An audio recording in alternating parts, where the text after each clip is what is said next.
Ewa ninisha yala mafuta, mimi nashukuru. Nashukuru sana. Ewa ni courage. Hii kazi itaweza kupeleka mbali ndugu yangu, courage kabisa. Na mie hivi unanisaidia kwanza, maproblema ya makala hivi inaisha. Hivi tunakuwa tunatafutana tu na mafuta, tunachia ndani, tunatumikisha.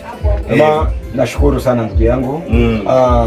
Tulikuwa na Akiba Business, ni manager mkubwa sana pa kwetu Uvira na anafanya vitu vikubwa sana. Ukipenda upate kindakinda, ukipenda upate mabiskuit, ukipenda upate mbombo za kumaliza gripe ni kwake, aina zote za kangawizi ni kwake. Vraiment na mimi nashukuru sana kwa entrepreneur mkubwa kia tutembelea kampuni yetu na kutubebea jiko yetu.